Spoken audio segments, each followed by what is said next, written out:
Así como todas las semanas tenemos a la periodista Gabriela Peroso, quien nos acompaña en esta parte del programa para hablarnos de esas perspectivas de lo que ha sido noticia dentro de la política de Venezuela. Gaby, gracias por acompañarnos y bueno, estamos nuevamente conectadas con el outfit.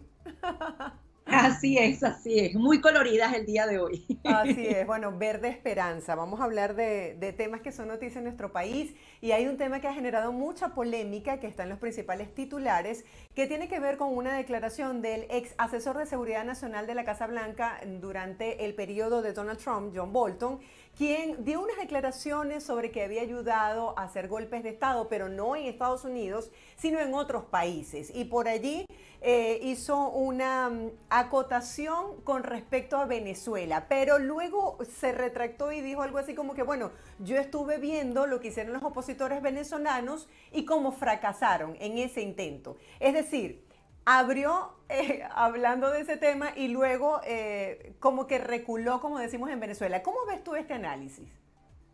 Sí, Marjorie, realmente esas declaraciones sorprenden, pero no demasiado. Él recuerda, había escrito un libro en donde justamente se hablaba de esos intentos que existieron para derrocar el régimen ilegítimo de Nicolás Maduro. Vale resaltarlo así porque más de 60 países no lo reconocen porque aseguran que esas elecciones fueron robadas.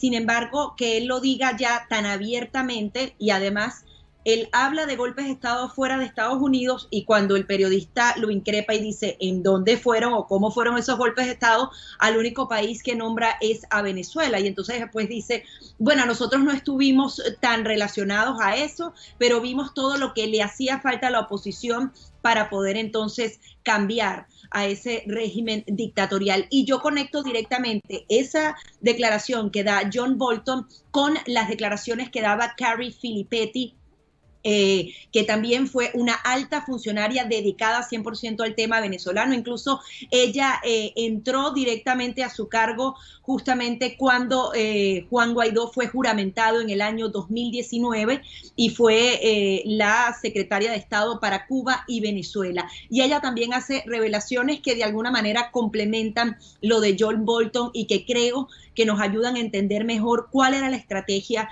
que se estaba siguiendo por parte de Donald Trump con respecto a Venezuela. Ella justamente dice, y de alguna manera entonces se conecta con lo de John Bolton, que ellos confiaron demasiado en que las Fuerzas Armadas venezolanas iban a hacer lo correcto, iban a proteger la Constitución y por tanto iban a actuar en contra de Nicolás Maduro. Por tanto, se esperaba que los militares venezolanos dieran un golpe de Estado al régimen. Sin embargo, eso no fue posible porque ellos aseguraban que subestimaron la lealtad de esos militares que por cierto están ligados directamente a temas de narcotráfico, a mafias con la minería y quizás entonces ese tema pesó mucho más que el tema de las sanciones. Adicionalmente hace un análisis que ojalá que ese análisis sirva para marcar un precedente de otras estrategias que se tienen que trazar a partir de este momento. Ella, por ejemplo, aseguraba, nosotros creíamos que esos militares iban a reaccionar, que la transición iba a ser relativamente rápida y aplicamos una serie de sanciones que eran las más severas en el menor tiempo posible. Normalmente, cuando tú tienes una política de sanciones, tienes que irlas incrementando en el tiempo. Ellos prácticamente aplicaron las más fuertes, que fueron las petroleras, al inicio. Nicolás Maduro le costó salir de ellas, pero una vez pudo navegar en ese universo de sanciones, todas las demás sanciones que le venían no eran tan fuertes como las iniciales y por tanto la política de sanciones no tuvo el éxito esperado. Pero ella defiende lo que fue esa política porque asegura que normalmente en la historia tú puedes medir que cuando hay regímenes de sanciones mucho más fuertes, estos regímenes dictatoriales de alguna manera retroceden en las violaciones a los derechos humanos. Adicionalmente, hace un análisis del presente, dice, bueno, no debería hacerlo porque no estoy en el lugar ni manejo toda la información necesaria, pero asegura que ojalá que la estrategia se conozca porque si bien en principio se decía que Estados Unidos estaba facilitando la posibilidad de que volvieran al diálogo, ahora los venezolanos interpretan que cada vez es más débil la oposición y que ese acuerdo concertado, esa negociación no necesariamente va a materializarse, porque justamente Estados Unidos ya no está hablando directamente con la oposición, sino directamente con el régimen de Nicolás Maduro. Creo que son unas apreciaciones muy interesantes que da Carrie Filipetti y que de alguna manera también ratifican lo que decía John Bolton. Y era prácticamente la estrategia que se decía. Hay muchos venezolanos que concuerdan que a través del diálogo y a través de vías democráticas es imposible salir del régimen de Nicolás Maduro, y durante Donald Trump, con el apoyo de una cantidad de países muy importante, se estaban explorando otras vías mucho más fuertes, aunque Carrie Filipetti aseguraba que el tema militar jamás estuvo en la mesa por parte de Estados Unidos, algún tipo de invasión. Ella incluso contradice a otros funcionarios que dicen que sí se estudió. Sin embargo, hay que ver entonces lo que se falló en el pasado y qué se puede construir para el futuro, porque pareciera que Nicolás Maduro ya no tiene ningún tipo de intención de sentarse en la mesa de negociación aquí en Estados Unidos. Vamos a ver si hay algún tipo de cambio de política. Recordemos que el Partido Demócrata está sufriendo de una manera muy significativa en su popularidad, y se espera entonces que en esas elecciones de medio término sean los republicanos los que se hagan con la mayoría de ambas cámaras, y si tienen esa mayoría en ambas cámaras, no sabemos si a través del Poder Legislativo estadounidense se pueden nuevamente ampliar sanciones u otro tipo de medidas contra el régimen de Nicolás Maduro que escaparían del Ejecutivo de la administración de Joe Biden, que más bien ha tenido esta política de acercamiento con el régimen de Nicolás Maduro. Hay otras noticias que han resonado en los últimos días y que quisiera conocer tu lectura, porque son como noticias sueltas, pero cuando se unen dan un mensaje, y tiene que ver con ese proceso de negociación de Estados Unidos con la administración de Nicolás Maduro para lograr la liberación de presos estadounidenses en Venezuela.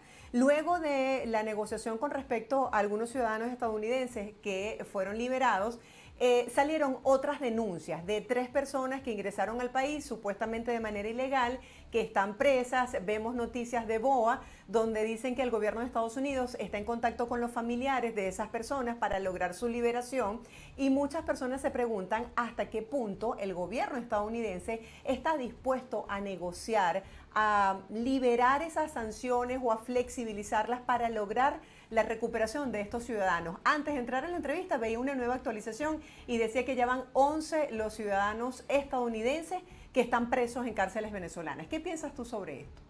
Sí, bueno, es una noticia que llama mucho la atención, que fue reportada por medios internacionales, porque lo que normalmente estábamos acostumbrados a conocer es que eran detenidos unos que tuvieron que ver con una incursión militar, civil, no sé cómo denominarla, en La Guaira, justamente las personas relacionadas a Citgo, pero se desconocía que otros estadounidenses que presuntamente habrían ingresado de manera irregular a Venezuela también estaban detenidos en territorio venezolano. El Departamento de Estado, sin dar nombres ni dar mayores detalles, confirmaba que habían otros 3 detenidos, que estas detenciones se produjeron entre enero y marzo, y entonces se puede presumir que esa misión de Estados Unidos, la segunda con conversaciones de alto nivel con el régimen de Nicolás Maduro, se habría dado en el marco de la liberación de estas personas. Al parecer un abogado, pero adicionalmente recordemos que está ese ex marine estadounidense que tiene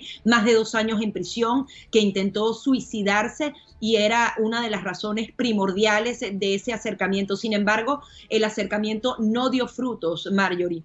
Y eso también hay que tomarlo en cuenta. Hay otros analistas que viven acá en Estados Unidos que han asegurado que además de esos 3 detenidos que los venezolanos no sabíamos que estaban en suelo venezolano y que son estadounidenses, podrían haber algunos más. Se dice que incluso se dio una liberación en paralelo a lo que fue el levantamiento de la sanción en contra del sobrino de Cilia Flores, Al parecer, recordemos que esa sanción fue levantada y no entendíamos muy bien qué sucedió, qué se dio a cambio para que se levantaran las sanciones a este sobrino de la primera dama, o bueno, la primera dama del régimen, de la dictadura. Se dice que otro ciudadano estadounidense habría sido liberado y trasladado a través de Colombia para llegar finalmente a Estados Unidos. Recordemos que se dio la liberación de otros 2 estadounidenses luego de la visita en marzo, y uno de ellos es un completo desconocido, no se conoce la familia. Es decir, podrían estar más de 11 o esos 11 funcionarios no, civiles estadounidenses en territorio venezolano, y habrá entonces que consultar cuántos son. Sin embargo, Estados Unidos no solamente se puede centrar en sus ciudadanos, obviamente son una prioridad para ellos, pero son más de 200, ahorita se me escapa la cifra, decían que había aumentado en por lo menos 7 los presos políticos venezolanos, según los reportes de las organizaciones no gubernamentales, y son demasiados. Además que si tú solamente levantas sanciones para liberar, acuérdate que eso es una puerta de entrada y salida, en donde liberas a uno, pero mañana puedes detener a otro, y por tanto la liberación de la sanción no tiene un resultado específico y efectivo para los venezolanos. Sí, otro tema que nos preocupa a nosotros como venezolanos es lo relacionado con la producción de petróleo en el país. Veíamos este reciente informe de la OPEP, que es un informe mensual, donde decía que Venezuela ha tenido la caída en la producción más alta en todo este año, de 727.000, muy lejos de lo que prometió Nicolás Maduro, de 2 millones de barriles para el cierre de este año 2022. Y también veíamos cómo la invasión de Rusia en Ucrania ha logrado que los ingresos petroleros de ese país aumentaran. ¿Cómo perjudica toda esta situación a Venezuela? Sí, bueno, precisamente esa guerra que tiene Vladimir Putin con Occidente en el tema venezolano, así lo reportaban algunos medios internacionales, es en detrimento de sus aliados. Es decir, Rusia está en esta cruzada por el tema energético para chantajear al mundo, para seguir presionando con respecto al petróleo y al gas. Y esto afecta directamente a países como Venezuela e Irán. Sin embargo, Francia pedía que estos 2 países dictatoriales entraran nuevamente en el mercado petrolero, pero realmente la dinámica es muy compleja. Primero, Venezuela sigue teniendo problemas graves en el tema de mantenimiento y de desarrollar nuevas tecnologías para producir más. Recordemos que las sanciones que han sido levantadas son solamente para conversar a futuro qué tipo de extracción petrolera se puede hacer. Se abrió un poco el grifo a 2 empresas europeas. Sin embargo, el tema de la producción se mantiene tal y como tú lo dices, más bien a la baja. Y adicionalmente, Venezuela tenía a Rusia de aliado con todos esos temas fantasmas que nosotros hemos publicado aquí. Ahora Rusia tiene otras prioridades, no necesariamente sacar el petróleo de Venezuela hacia otros mercados, y adicionalmente ahora compiten por el mercado asiático. Está Rusia, que obviamente tiene contactos más grandes y más facilidades para proveer a China de petróleo, y Venezuela, que está lejísimo y que adicionalmente tiene que sortear una cantidad de sanciones, que Rusia también lo tiene que hacer.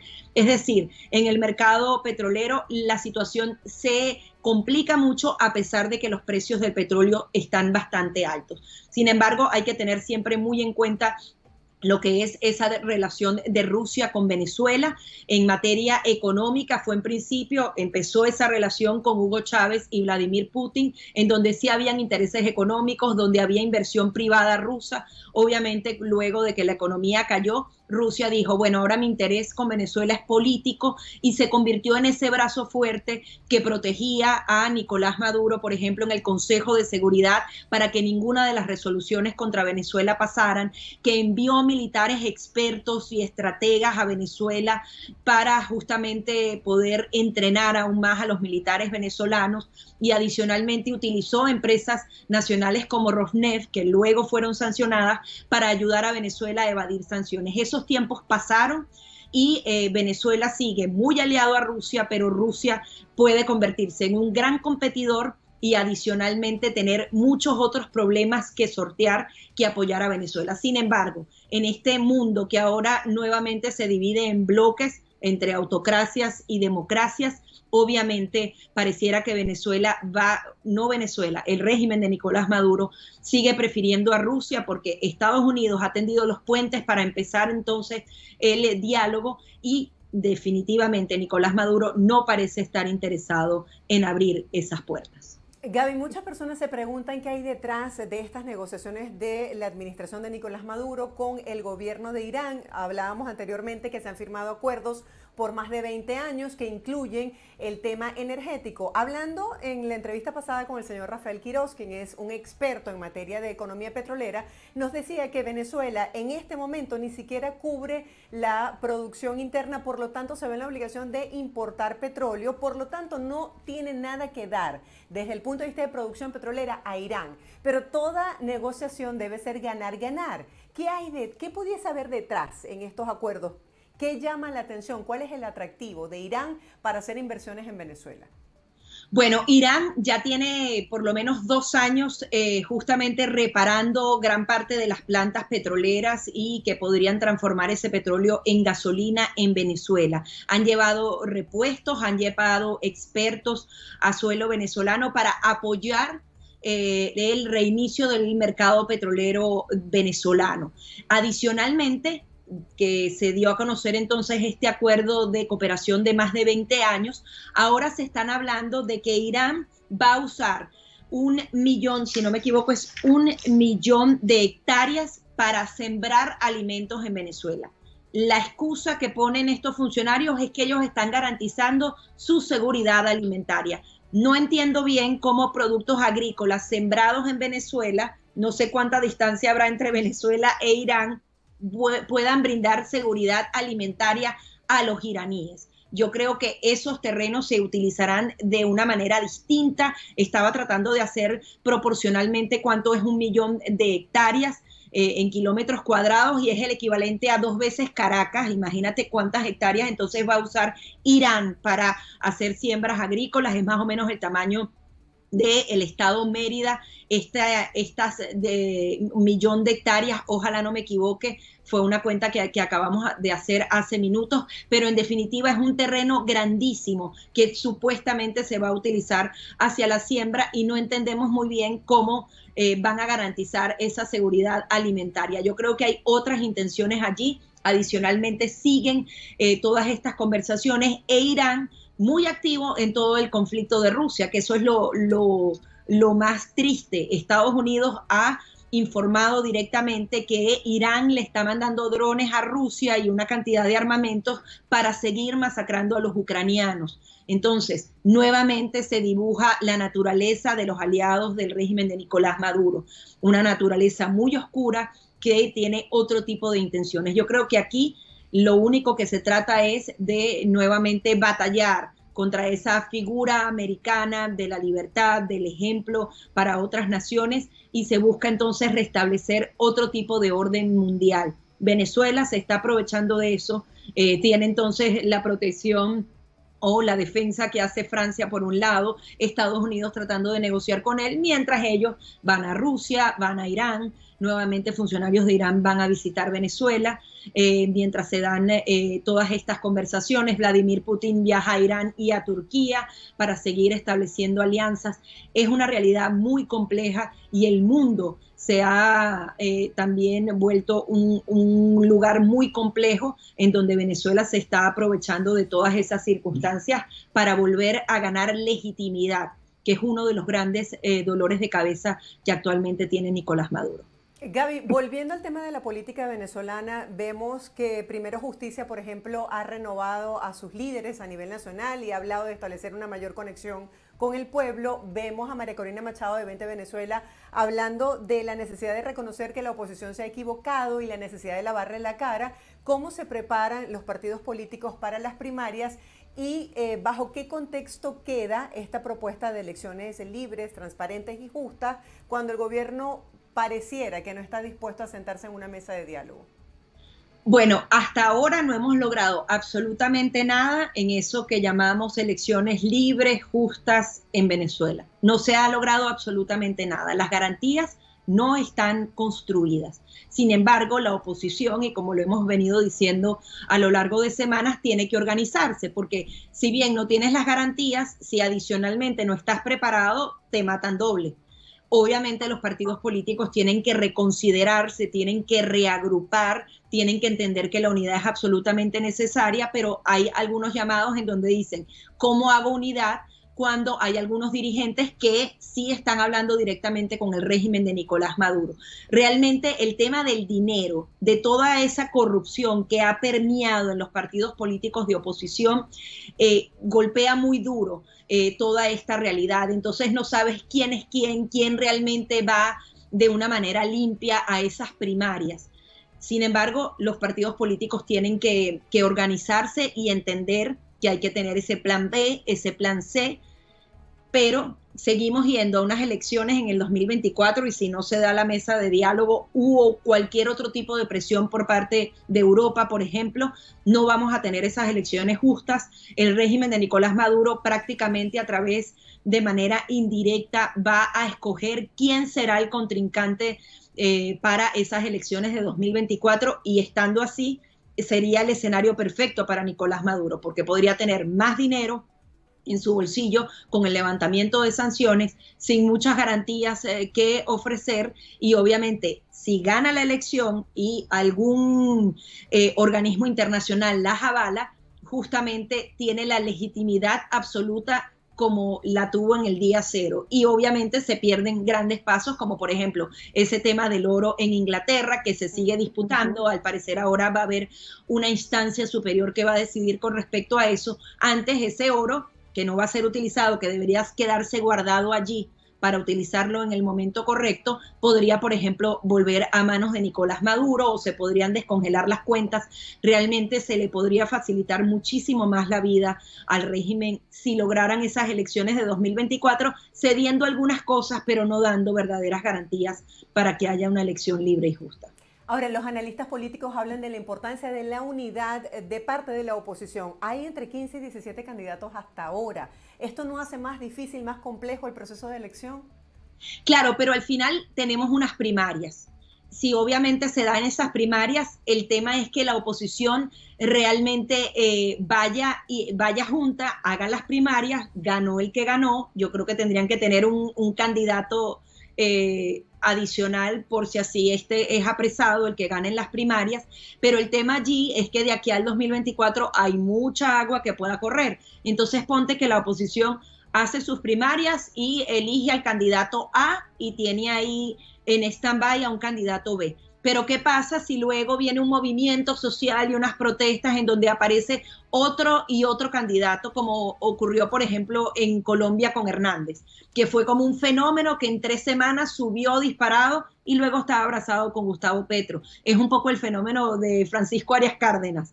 Eso nos podría pasar a los venezolanos y podrían hacer una campaña súper efectiva para meter a un tercer candidato que divida en dos a la oposición venezolana. De eso tenemos que estar muy pendientes. Entonces, no solamente se trata de las primarias, sino de un entramado muy complejo en donde no puedes medir la opinión pública porque y no sabes quién es quién. Ese es el gran problema. Que ya ahora todo está tan mezclado y como te decía, hay tanto dinero que ha filtrado y ha cambiado voluntades dentro de la oposición venezolana, es muy difícil determinarlo. Y los venezolanos también están desilusionados porque han habido señalamientos de corrupción dentro del propio gobierno interino y eso hay que decirlo y hay que entenderlo.